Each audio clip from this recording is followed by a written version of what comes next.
Senator Whitehouse. Thanks very much. Thank you, Mr. Secretary, for being here. As usual, I want to bring up my graph, which we've updated to show that from the original CBO federal healthcare cost projections, this actually happened with a spike, obviously, for COVID here, and that brings us up to today. And in that backward-looking period in the past, that's an actual $2.2 trillion savings in healthcare spending below what CBO forecast. And if you bring the forecast forward in the next 10 years, the budget period, the projected savings are $6.9 trillion against the extended earlier CBO projections. So that tells me that something is going on out there, and I think it has a lot to do with the improvements in the quality of care, the improvements, the move to value-based care, the success of accountable care organizations, and perhaps also some of the pharmaceuticals that have come our way.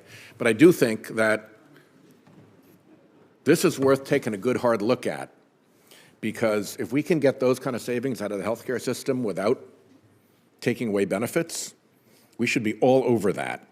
And I know for sure that the ACOs in Rhode Island, Integra and Coastal Medical, hit it out of the park and produced significant savings, wrote big checks back to Medicare, and their patients loved it because the patient experience got so much better.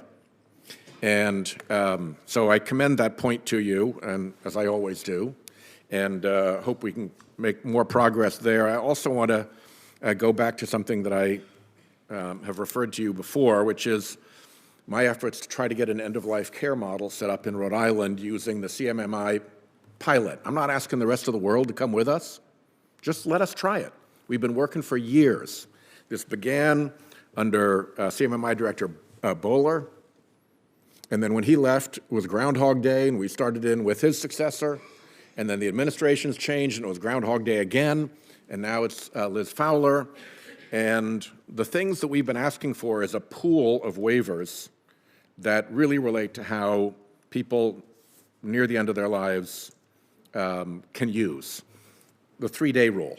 It is preposterous to take somebody who's within perhaps weeks or months of dying, and the family thinks they need to be in a nursing home, and you insist on 2 nights and 3 days in a hospital on the way there.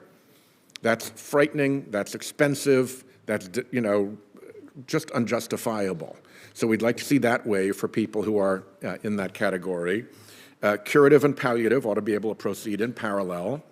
And home health resources ought to be available. If you are towards the end of your life, but you can still walk out into the garden, that should not bar you from getting home health services, because going elsewhere to get the services is, again, more expensive and cruel to the family. So I really want to try to land this and try to get CMMI to say yes.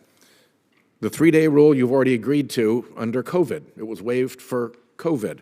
The curative palliative distinction you waived for the Medicare Choices rule. The home health services you waive for CMMI models.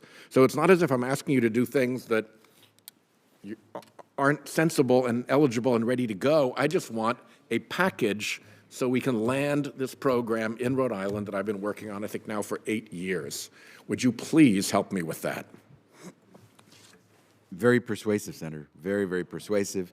And absolutely, let me work with you on that. Because as you said, many of these items are already in place or have been used. Yeah. And yeah. I think and everyone CMMI agrees. says, no, you should do it our way. No, just do it our way, right? We're going to be the pilot. We'll put it all together. We'll make it work. You can measure and model us. We'll work with the ACOs. We'll do whatever they want. But I've had enough Groundhog Days. Yeah, let's follow up, because I think CMS would like to get there as well.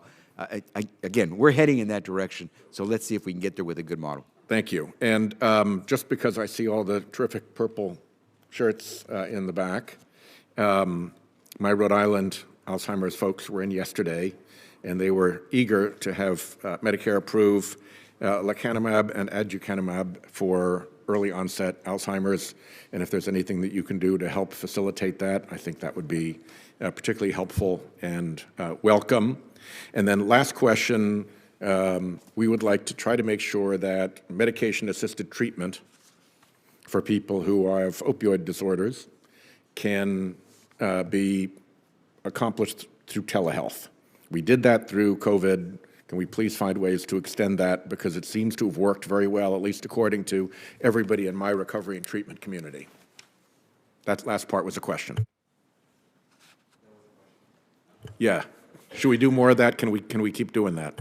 Yeah, and there, Senator, we will work with you, because that goes beyond HHS. It goes into other of our departments as well. So it's a joint effort to work on that, and we can follow up. Thank you, Chairman.